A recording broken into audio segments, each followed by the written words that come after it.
হ্যাঁ, সহজ পদ্মগীতা মঙ্গলাচরণ। অনুপম রূপ যার তনু মনোরম, চন্দ্রজনী নিরমল নয়ন ভিরম, চন্দ্রদূতি সমপ্রভা শ্রীমুখমণ্ডল, বিদুমুখে মৃদু হাসি রূপ সুনির্মল, নীলপদ্ম যিনি শোভে নয়ন যুগল, অলকা তিলকা ভালে অতি নিরমল, শিরে শিখি পুচ্ছ শোভে দেখিতে সুন্দর, অধর রক্তিম যিনি উদিত ভাস্কর, মধুর মুরলীধ্বনি মুগ্ধ গোপীগণ, যশোদা জীবন ধন তিনি নারায়ণ, অগুরু চন্দনে শ্যাম তনু বিবেচিত, ভক্তের হৃদয় যিনি সদা বিরজিত। কৃষ্ণ নাম হরিনাম যে শুনে চতুর, ভজ কৃষ্ণ সে বড় মধুর, ব্রহ্মাদি দেব যারে ধ্যানে নাই পায়, সে নয় বঞ্চিত হলে কী হবে উপায়, হিরণ্যকশিপুর উদর বিদরণ, প্রহ্লাদে কল্যাণকা দেবনারায়ণ, বলে রে সরজ প্রভু হইল বামন, দ্রৌপদী লজ্জা হরি কহিল নিবারণ, সাধু পরিত্রাণ আর দুষ্টের বিনা, সারথি বেসেতে হরি অর্জুনের পাশ, কোনো কালে না পাইবে কৃষ্ণ সমবন্ধু, গীতা পাঠ করো তরিবে ভব সিন্ধু, কৃষ্ণ বলো পামর মন না বুঝিলে কৃষ্ণচন্দ্র নাই উদ্ধারণ, পদ্মগীতা যেই জন করেন পঠন, অবহেলে পায় রাধা কৃষ্ণের চরণ, ভক্তবাঞ্ছা পূর্ণ করে নন্দের নন্দন, মথুরায় কংস ধ্বংস লঙ্কায় রাবণ, বকাসুর বধ আদি কাজিয়ে দমন, নরোত্তম দাস গায়ে নাম সংকীর্তন। গীতার ধ্যান পার্থে প্রবোধিতে যিনি নিজে নারায়ণ, কুরুক্ষেত্রে গীতাশাস্ত্র করেন কীর্তন, ব্যাসে রচিত মহাভারতের ভাব, অষ্টাদশাধ্যায় গীতা কহিল প্রকাশ, এই গীতা পাঠ হয় দুঃখ নিবারণ, অদ্বৈত অমৃত গীতা কহিল বর্ষণ, ভব ভয় হরা গীতা দেবী ভগবতী, প্রণমী চরণে তব আমি যে সম্প্রতি, আশ্রিতে দীনবন্ধু হে চালক হরি, গীতা জ্ঞান দাদা তুমি তমনস করি, অন্তিম সমাজে বা করে গীতার ধ্যান, সর্বপাপ নাশিতে বৈকুণ্ঠতে যান। গীতার পঞ্চদশ অধ্যায় পুরুষোত্তম যোগ। শ্রী ভগবান কহিলেন, ঊর্ধ্বদেশে মূলদার অধশাখা রয়, সংসার অসত্য তরু পরমাশ্রয়, বেদ রূপত্ব তার জানে সেই জন, বেদজ্ঞ বলিয়া তারে করে গণন, শাখা তার ঊর্ধ্বে কিংবা অধদিকে যায়, বিষয় পল্লবযুক্ত রয়েছে তথা, কর্মবদ্ধ রূপ হয় চৌদিকে বিস্তৃত, অধদিক মর্তে মূল রহে অবস্থিত, সংসার বৃক্ষের রূপ নাহি জানা যায়, মূল কাটে বৈরাগ্যের দৃঢ় অস্ত্র ঘায়, খোঁজ সেই পদজাতে নাহি আবর্তন, সেই আদি পুরুষের লভিবে শরণ, মোহমান কাম মুক্ত আসক্তি রহিত, আত্মজ্ঞান নিষ্ঠ যবা কামনা বর্জিত, সুখ দুঃখ শীত গ্রীষ্ম মুক্ত যিনি হন, ব্রহ্মপদ পায় যেন সেই সাধুজন, সূর্যচন্দ্র অগ্নি যাহা প্রকাশে অক্ষম, সে মোর পরম ধাম যা হরে জনম, মম অংশজাত এই জীব সমুদায়, সংসারে দেখবু যদি হয় গোপলয়, জীবাত্মা যে লয় মন ইন্দ্রিয় নিশ্চয়, ভোগের শরীর লয় হয় সে উদয়, পুষ্পগন্ধ বহি যথা চলে সমীরণ, আর পুষ্পপতি ধায় হেরি আকর্ষণ, সেই রূপে জীবাত্মা স্থানান্তরে যায়, অন্নধে ইন্দ্রাদি লভে আশ্রয়, নেত্রকর্ণ জীব স্পর্শ ঘ্রাণ আর মন, লয়ে পঞ্চ জ্ঞানেন্দ্রিয় জীব সনাতন, রূপ রস স্পর্শগন্ধ শব্দ মধুময়, উপভোগ করে জীব সমস্ত বিষয়, দেহান্তরগামী কিংবা সেই দেহে স্থিত, সেই দেহে থাকে সে করে অবস্থিত। দেখিবারে নাহি পায় কভু জীবগণ, জ্ঞানী দেখে জ্ঞাননিত্র করি উন্মিলন, দেহস্থ আত্মারে দেখে যত্নশীল যোগী, অবিবেকী শাস্ত্রপাঠে নাহি দেখে ভোগী, সূর্যচন্দ্র অগ্নিতে যে বিশ্ব তেজময়, জানিও সে তেজ কিন্তু আমা ধন যায়, ধরায় পোষে ধরা স্বীয় বলে ধরি, রসময় চন্দ্র হয়ে শস্য পুষ্ট করি, অগ্নিরূপে সর্বজীবে করি আশ্রয়, প্রাণ ও আপন বায়ু আমি নিশ্চয়, অন্ন চতুষ্টয় পরিপাক করি আমি, যেন সত্য এই কথা পার্থ মোর তুমি, সর্বহৃদি মাঝে হই আমি হই উপবিষ্ট, আমা হতে স্মৃতি জ্ঞান হয় যে বিনষ্ট, সর্ববেদে আমি যেন জ্ঞাতব্য বিষয়, আমি বেদান্ত কর্তা জানিও নিশ্চয়, দৃঢ়ভাবে পুরুষদের খর অক্ষর হয়, সর্বভূত ক্ষয় কিন্তু কূটস্থতা নয়, পরমাত্মা নামে খ্যাত পুরুষ অপর, তিলক পালনে সেই অব্যয় ঈশ্বর, অক্ষর হইতে শ্রেষ্ঠ খর অভাবাতীত, পুরুষ উত্তম লোকে তাই বেশে গীত, আমা পুরুষোত্তম জানে মোহমুক্তগণ, সর্বভাবে মোরে ভজে সে বেদজ্ঞগণ, বুঝদম শাস্ত্র বলা হলো ধনঞ্জয়, ইহা জানি বুদ্ধিমান কৃতকৃত হয়, পুরুষোত্তম যোগে পঞ্চদশ অধ্যায়, পদ্মশব্দের রসে সমাজ সরল ভাষায়।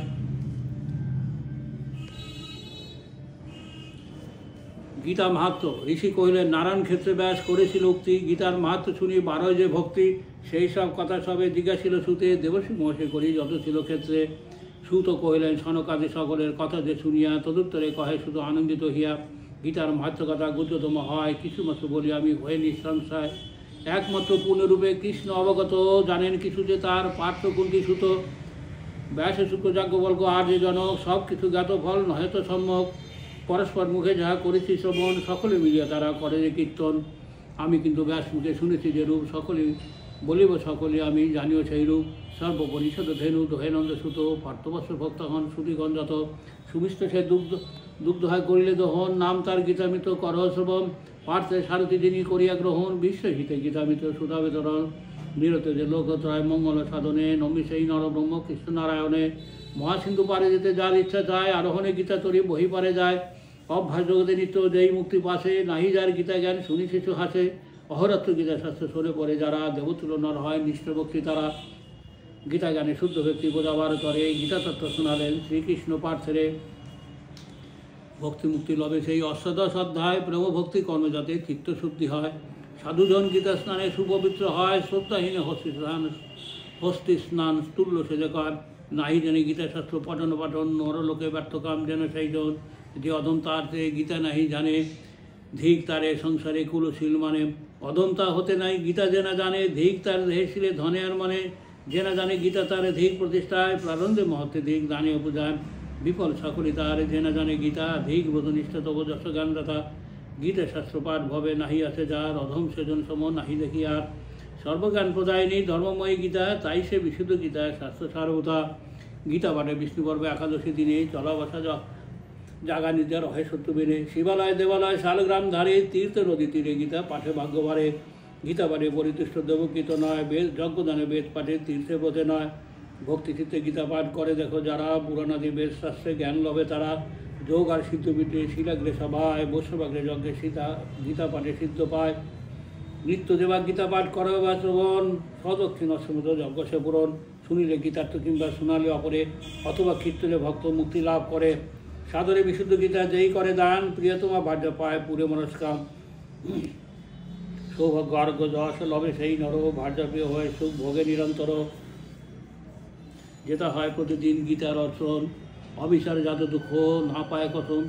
সেটা নাহি চিতাবের পীড়া আদি পাপ, নাহি ভোগে নরকের দুঃখ আদি সাপ, বিস্ফোরা আদি ব্যাধি দেহে নাহি হয়, কৃষ্ণপদে দাস্যভক্তি সদাচার হয়, প্রারম্ভের বসে সুখ দুঃখ তার হয়, জীবে সদা কর্মসুখ গীতাতে যে রয়, গীতার ধাইরা যদি অতি পাপী হয়, পদ্মপত্রে জলতুল্য সর্বপাপক হয়, অনাচার জাত পাপ নিন্দনীয় যাহা, অবক্ষ সে ভোজনতে শিষ্য দোষ তাহা, জ্ঞানাগান ইন্দ্রজনিত পাপ যাহা, সর্বপাপে মুক্ত হয় গীতা পাঠে তাহা, যথা তথা ভোজনেতে প্রতিকাহীজন, গীতার পাঠক পাবে কবুলিত নন, অন্যায় পথেতে ধরা লোভিভোগকারী, নিষ্পাপ কলকচিত্ত হয় গীতা পড়ি, অন্তর যাহার হয় গীতাতে নন্দিত, সাগ্নিশেষ ত্রিয়াবান জ্ঞান সুবণ্ডিত, রূপবান সেই ধনী যোগী কিংবা জ্ঞানী, বেদবিদ যাজ্ঞিক সেই গীতার ধাই জানি, যেটা প্রতিদিন গীতা অধ্যয়ন হয়, প্রয়াগাতি সর্বতীর্থ বিদ্যমান রয়, দেব ঋষি যোগী থাকে গীতার দাহি দেহে, দেহের শেষেতে তারা হিতাকাঙ্ক্ষী নহে, ধ্রুব নরদাদি সহ ভক্তগণ বাসে, বালকৃষ্ণ শ্রী গোপাল গীতাস্থানে আসে, গীতা চিন্তা গীতা পাঠ সদা যেটা হয়, রাধা সহ কৃষ্ণ সেটা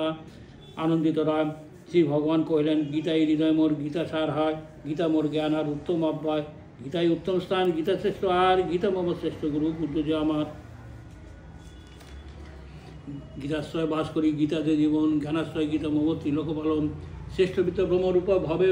মম গীতা, অর্ধমাত্রা দুদা সদা নৃত্য বাক্য দিতা, শুনো পার্থ গীতা কত গুহ্য নাম ধরে, সেই গীতা নামে দেখো সর্বপাপ হরে, গঙ্গা ভবগ্নি ত্রিসন্ধ্যা গীতাপতি ব্রতা, বেদত্রয়ী ব্রহ্মবিদ্যা সাবিত্রী ও সীতা,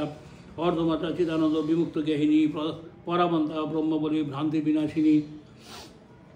সত্তা তত্ত্বার্থ জ্ঞান মঞ্জুরি যে নামেতে, যেন পার্থ এক নাম আশায় গীতাতে, অন্তিম কালেতে জপে গীতা নাম যারা, সিদ্ধিজ্ঞান লোভী পরে মুক্ত হয় তারা,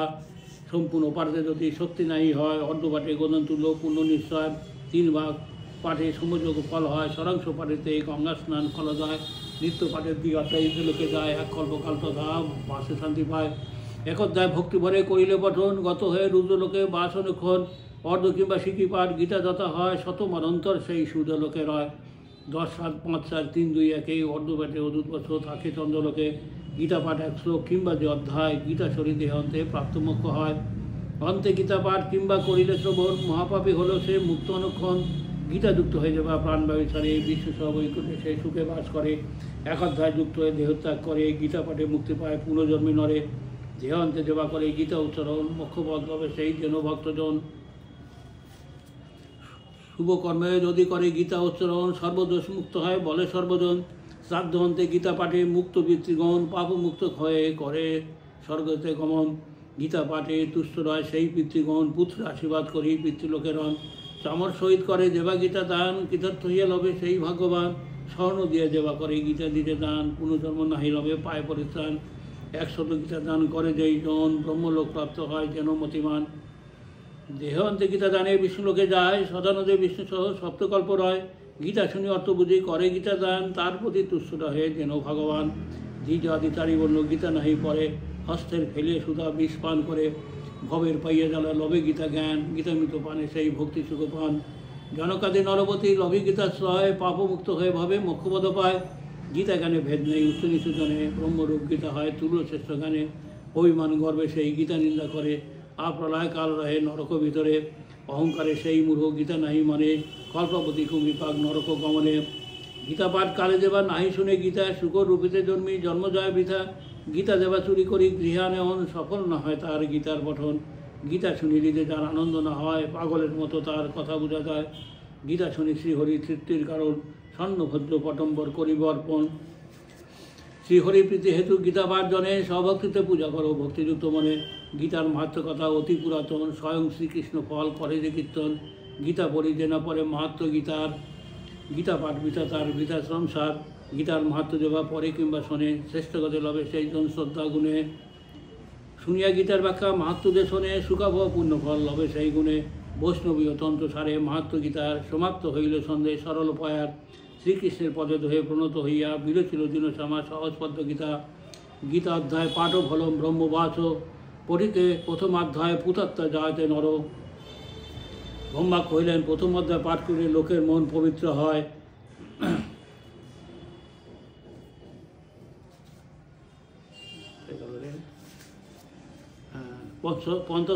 পঞ্চদশ অধ্যায় পুরুষোত্তম যোগ। ভগবান শ্রীকৃষ্ণ অর্জুনকে বললেন, হে অর্জুন, পুরুষ ও প্রকৃতির নিত্যলীলার মধ্যেই আমি হইতেছি পুরুষোত্তম। জ্ঞানীজন মাত্রই জানেন যে সংসাররূপ অসত্য বৃক্ষের মূল উপরের দিকে, আর উহার শাখা প্রশাখা নিম্ন দিকে। অর্থাৎ ইহার যিনি মূল তিনি ব্রহ্ম, তিনি পুরুষোত্তম। আর এই দেখো যে সংসার বৃক্ষের ওই সকল শাখা সত্য রজ তম এই তিনটি গুণের বশে পল্লব সকলকে সামাল করিয়া থাকে। সাধারণ মানুষ এই সংসার বৃক্ষের মূল দেখিতে পায় না। যে সকল মানুষ বৃক্ষের মূলের সন্ধান পায়, তাহারা উল্লেখিত শাখাগুলি ভগ্ন করত পরম পদকে দেখিতে পায়। যাহারা আত্মজ্ঞানের আলোক পথ অতিক্রম করেন, যাহাদের কামনা বাসনা সংযত, সুখে দুঃখে অবিচলিত, তাহারা এই সংসার বৃক্ষের সেই মূলের সন্নিকটে উপস্থিত হন এবং তাহারাই মুক্তি লাভ করেন। তাছাড়া প্রত্যেক মানুষ দেহ হতে দেহান্তরে বিচরণ করেন। যাহাদের আত্মজ্ঞান হইয়াছে, তাহারা দেহের পর গমনাগমনের মধ্যে অবিচল আত্মাকে দেখিতে পান। সংসারে দুই প্রকার পুরুষ আছেন, খর পুরুষ আর অক্ষর পুরুষ। সংসারে সকল মানুষ খর অর্থাৎ বিকাশশীল পুরুষ, অক্ষর পুরুষ মৃত্যুহীন নির্বিকার। এই খর আর অক্ষর পুরুষের উপর পরমাত্মা ঈশ্বর। হরে কৃষ্ণ কৃষ্ণ কৃষ্ণ হরে হরে, হরে রাম রাম রাম হরে হরে। হরে কৃষ্ণ কৃষ্ণ কৃষ্ণ হরে হরে, হরে রাম রাম রাম হরে হরে। গীতা পাঠে শ্রী গণেশ চন্দ্র তাকে রবীন্দ্রনগর চাকদা নদিয়া।